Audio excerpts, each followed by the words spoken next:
The All Blacks have just won match one of the Bledisloe Cup by the thinnest of margins. This one's certainly a game of two halves. New Zealand having the better first 40, Australia coming back well and almost getting the victory in the end. But in this review, we're going to be looking through at a few of the stats, the players who stepped up, a couple of the players who maybe didn't perform to the level that was expected, and then of course what is next for the Bledisloe Cup in terms of that game next weekend. But first of all, New Zealand came out firing in this contest, getting those early tries on the board. Will Jordan scoring almost within 90 seconds. But then as the match wore on, New Zealand did seem to be a little bit less clinical, having a lot of tries that they could have scored, making little errors such as forward passes, and also decision-making, blowing opportunities as well. Rieko Ioane, he scored his first try in an extremely long time. Slightly ironic because it was out on the wing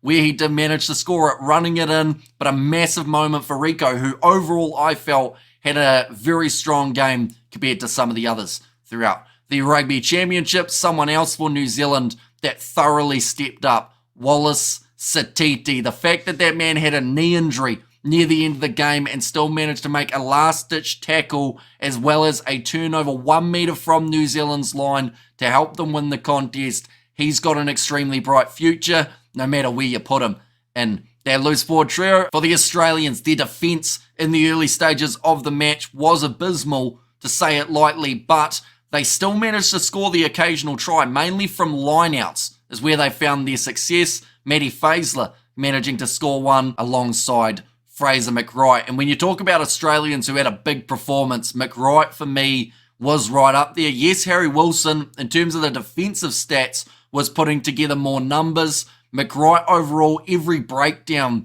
you could just see him trying to win that ball back for the Wallabies, and some very crucial moments for that man throughout the contest. But overall, these two sides just went back and forth, even though it was a game that didn't look like it was going to be close after the first 20 minutes or so. Australia just never really gave up, which was very good to see, because normally it is the Australians in a second half that dwindle. But the benefit that they had is New Zealand are a side that do the same thing. This is now 5 games in a row where New Zealand haven't scored a point in the last 20 minutes. They only got 3 points throughout the second half, which in the end became the difference maker. The penalty kick going over from Damian McKenzie in the 45th minute. He had a very interesting performance throughout this game. But in terms of those players who stepped up, like I mentioned, Wallace Satiti, I thought did extremely well. Rieko Ioane had a solid game. Cortez Ratama confirmed himself as the starting 9 in my opinion. And then also,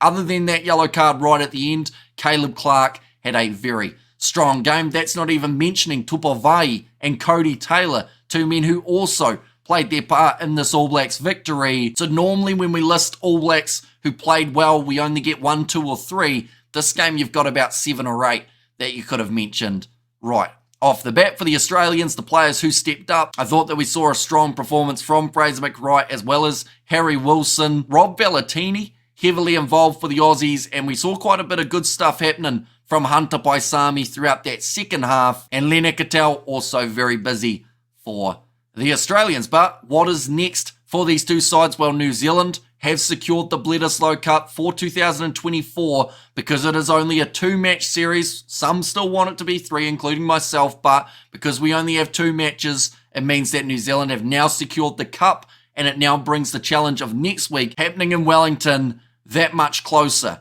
Are New Zealand going to go experimental? What type of injuries did they walk away from this game with? We saw Geordie Barrett with the knee brace. We saw Satiti getting strapped up. Tupovai with the sore shoulder. Same with Cortez Ratama.